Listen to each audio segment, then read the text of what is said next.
یعنی کہ اس عبارت کے اندر کہا گیا ہے کہ میاں اور بیوی ایک دوسرے کی خوبیوں پہ نظر رکھیں تاکہ زندگی بھر جو ہے اطمینان و سکون سے اور صبر و شکر سے گزرے۔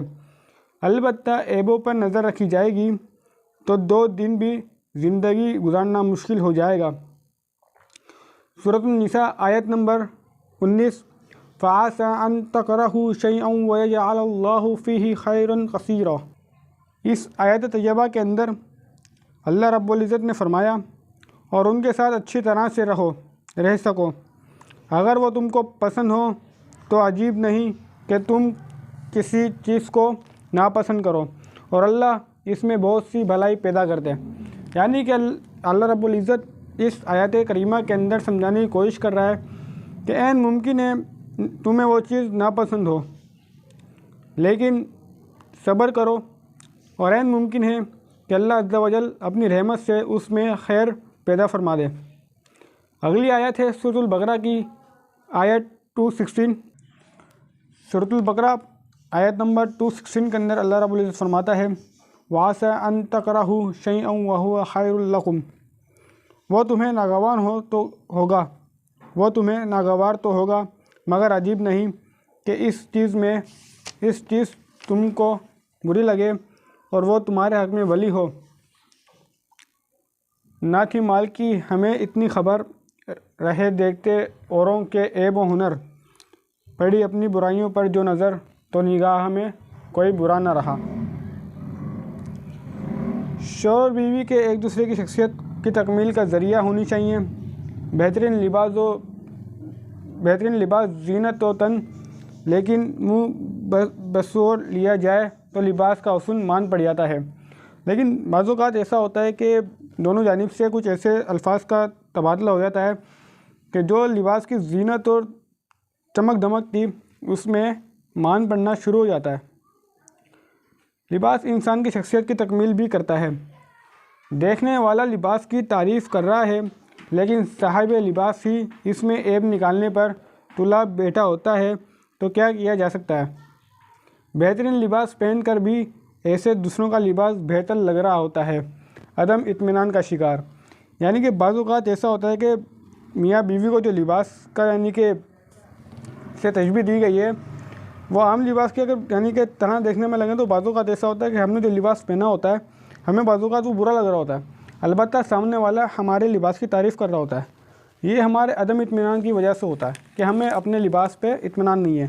اگر یہی مثال ہم اپنی زوجہ پہ لے لیں یا اپنے خاوند پہ لے لیں تو اسی طریقے سے ہوتا ہے، سامنے والا کتنا ہی تعریف کیوں نہ کر رہا ہو، اپنی انتخاب کو انسان برا سمجھتا ہے، البتہ دوسرے کی جو چیز ہوتی ہے اس پہ نگاہ رہتی ہے، جو کہ بعد میں فتنوں کا باعث بنتی ہے۔ ہر لباس جسم کی مناسبت سے تراشا جاتا ہے، یہ ممکن ہے کہ ہمیں وہ لباس پہننا نہیں آ رہا ہو۔ بعض اوقات ایسا بھی ہوتا ہے کہ لباس جس طریقے سے پہننے کا طریقہ کار ہوتا ہے ہمیں نہیں آ رہا ہوتا ہے۔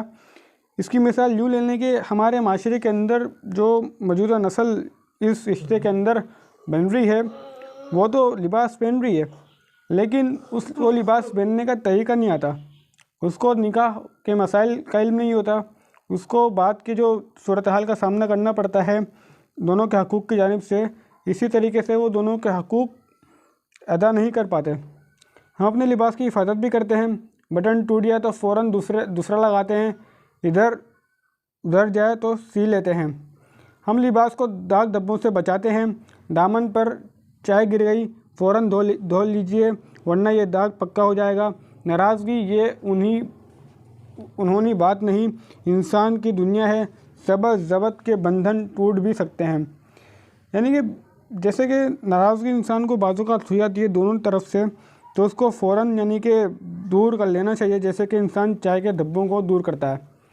دنیا کے بہترین انسانوں کے مابین بھی ایسا ہوتا ہے۔ واقعہ بیان کیا گیا ہے اس کے اندر سیدنا عمر بن رضی اللہ تعالیٰ عنہ کا۔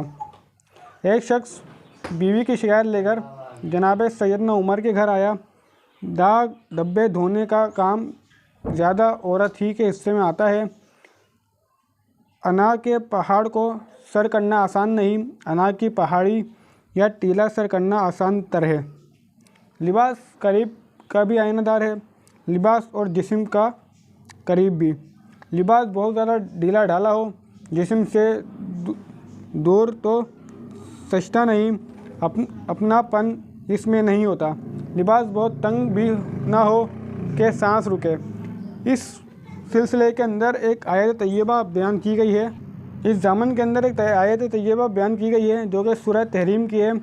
یا ایھا النبی لما تحرم ما احل اللہ لک، اے نبی جو اللہ رب العزت نے آپ پر حلال کیا ہے آپ اس کو حرام کیوں ٹھہرا رہے ہیں؟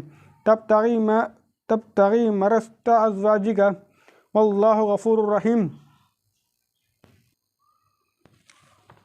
کیا آپ اپنی بیویوں کی خوشنودی چاہتے ہیں اور اللہ غفور اور رحیم ہے۔ اس آیت کریمہ کے پس منظر کے اندر ہم جائیں تو جناب محمد رسول اللہ علیہ الصلوۃ والسلام اپنی بیوی جناب سیدہ زینب بنت جحش رضی اللہ تعالیٰ عنہ کے گھر پر زیادہ دیر تشریف فرماتے تھے اور وہاں پر شہد پیا کرتے تھے۔ ایک دن جناب سیدہ صدیقہ کائنات عائشہ رضی اللہ تعالیٰ عنہ اور جناب حفصہ رضی اللہ تعالیٰ عنہ نے، جو کہ آپ کے نکاح میں تھیں، انہوں نے ایک پلان بنایا۔ وہ یہ تھا کہ اللہ کے رسول ان دونوں میں سے کسی کے پاس آئیں تو یہ کہیں کہ آپ کے منہ مبارک سے ایک خاص قسم کے پھول کی خوشبو آ رہی ہے۔ لہٰذا ان دونوں نے ایسے ہی کیا اور یہی فرمایا۔ اس کے بعد اللہ کے رسول علیہ الصلوۃ والسلام نے یہ کہا کہ آج کے بعد میں کبھی شہد نہیں پیوں گا۔ تو اس حوالے سے اللہ رب العزت نے یہ آیت کریمہ نازل فرمائی، یا ایھا النبی لما تحرم ما احل اللہ لک، اے پیغمبر جو چیز اللہ نے تمہارے لیے جائز کی ہے تم اس سے کنارہ کشی کیوں کرتے ہو۔ لباس جسم کو راحت پہنچانے والا ہونا چاہیے، گھر دار نہ ہو کہ جسم کو خروش ڈالے۔ مزاجوں کا کھڑکتی دل خشکی ایک دوسرے پر ناز مائے، ہر ایک بات پر یہ کہتے ہو کہ تم کہنا کیا ہے، ہر ایک بات پہ کہتے ہو تم کہ تو کیا ہے، تمہیں کہو کہ یہ اندازہ گفتگو کیا ہے۔ زبان اور ہاتھ دونوں کو قابو میں رکھیں۔ لباس سے آپ کندھے ہاتھ نہیں پہنچتے۔ بسا اوقات شوہر اور بیوی ایک دوسرے کو کوڑھا دان کے طور پر استعمال کر رہے ہوتے ہیں۔ ہماری دنیا فرائض کی دنیا ہے، ہمیں اللہ کے حضور فرائض کا جواب دینا ہے۔ مغربی دنیا سے ہم نے حقوق پر رونا سیکھا ہے، جیسے کہ حقوق نسواء کے نام پر آج کل جو ٹرینڈ چل رہا ہے، یعنی کہ می ٹو، اور اس طریقے سے جو تنظیمیں چل رہی ہیں آل یہود اور آل نصرانوں کی، کہ عورت کو حقوق نہیں مل رہے، لیکن وہ اسلام کا یہ رخ نہیں دیکھ رہے کہ اسلام نے عورت کو یہ حقوق دیے ہیں اس کے شوہر کے ذریعے۔ دیگر معاملات کے اندر اللہ رب العزت نے عورت کو بااختیار کیا ہے، اور مثال جب ہم اسلام کے خلاف زندگی گزار رہے ہوتے ہیں تو اس طریقے سے جو ہمارے جو مغربی تہذیب ہوتی ہیں وہ بآسانی ہمیں حقوق نسواء کا چورن دے کے، ہمارے لولی پاپ دے کے ہمیں گمراہ کرنے کی کوشش کی جاتی ہے۔ شادی بیاہ کا تصور، کپڑے، زیور اور جہیز، رسم و رواج، اس رشتے کے تقدس، اس کی اہمیت، شیطان کی مداخلت، ذمہ دار زندگی کا آغاز، اس سب کے کوئی تربیت نہیں دی جاتی۔ یعنی کہ شادی بیاہ وہ معاملات ہوتے ہیں جب ہم بالکل آپے سے باہر ہو جاتے ہیں، مطلب کہ ہم خوشی کے اندر ہم تمام احکامات کو بھلا دیتے ہیں جو کہ اللہ رب العزت نے اپنے نبی علیہ الصلوۃ والسلام کے ذریعے ہم تک پہنچائے۔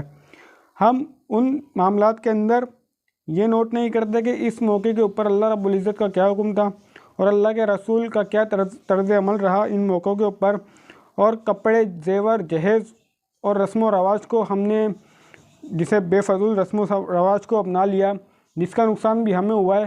معاشرے کے اندر آپ نے دیکھا ہوگا کہ بہت سے گھر ایسے ہیں جو یہ کہتے ہیں کہ جہیز کا سامان نہیں ہے۔ البتہ جہیز جو کہ اسلام میں تھا بھی نہیں، ایک ہندوستان میں رہنے کی وجہ سے پاکستانی کلچر میں یعنی کہ رس بس گیا، اس کو ہم نے دین سمجھ لیا اور اس کو بیٹی کا حق سمجھا۔ تو اگر ہم یوں کہیں کہ ہم ان رسم و رواج میں کھو گئے، علامہ اقبال نے بھی فرمایا نا، یہ امت خرافات میں کھو گئی۔ اس کے لشکر میں سے ایک آ کر کہتا ہے کہ میں نے ایسا ایسا کیا ہے، وہ کہتا ہے تم نے کچھ بھی نہیں کیا۔ پھر ان میں سے ایک آ کر کہتا ہے کہ میں نے ایک میاں بیوی کے درمیان جھگڑا کرا دیا ہے، اور وہ اس کے قریب آ کر کہتا ہے کہ ہاں تم نے بہت اچھا کام کیا۔ وہ اس کو گلے سے لگاتا ہے۔ یہ روایت ہے مسلم شریف کی۔ یہ اگر ہم تفصیل کے اندر جائیں تو جب شیطان ملعون ابلیس جب اپنا تخت لگاتا ہے اور اپنے تمام حواریوں کو طلب کرتا ہے اور ان سے دن بھر کی مطلب کہ کارروائی پوچھتا ہے کیا پروگریس رہی، تو ان میں سے ایک بالکل مایوس بیٹھا ہوتا ہے اور سوچتا ہے کہ آج ابلیس شیطان جو ہے مجھے ڈانٹیں گے، مجھے سزا دیں گے۔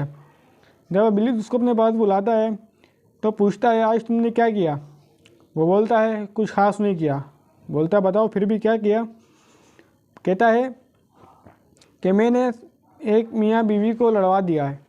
تو ابلیس کہتا ہے یہ تو بہت ہی بہترین کام ہے جو ان میں سے کسی نے نہیں کیا۔ مسلم شریف کے الفاظ کے مطابق یہ جو پورا یعنی کہ عبارت دی ہے مسلم شریف کی، یہ الفاظ ہیں جو شیطان اپنے ان سے پوچھتا ہے۔ آخر کے اندر ویڈیو کے اختتام اس ساتھ کریں گے کہ مرد یعنی شوہروں کو جناب پیغمبر علیہ الصلوۃ والسلام جو ہدایت فرما رہے ہیں وہ ہم ملاحظہ کرتے ہیں۔ عورتوں کے بارے میں میری نصیحت سن لو کہ عورتیں پسلی سے پیدا کی گئی ہیں اور پسلی میں سب سے ٹیڑھی اوپر کی پسلی ہوتی ہے۔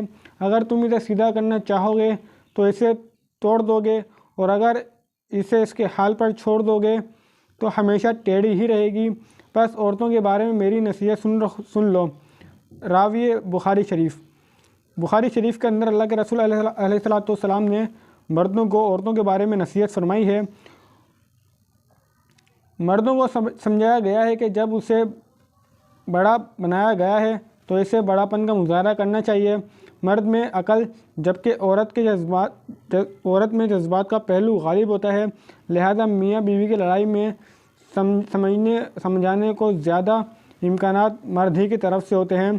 طلاق کا حق بھی مرد ہی کو دیا گیا ہے، یعنی کہ اللہ رب العزت نے جو طلاق کا حق مرد کو دیا ہے اس کی سب سے بڑی وجہ یہ ہے کہ مرد میں سوچنے سمجھنے کی صلاحیت ہوتی ہے۔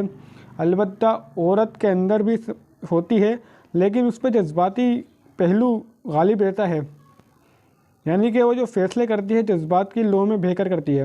جب بھی میں یہ سمجھتا ہوں کہ عورت کو اسلام نے حکمرانی کا حق نہیں دیا۔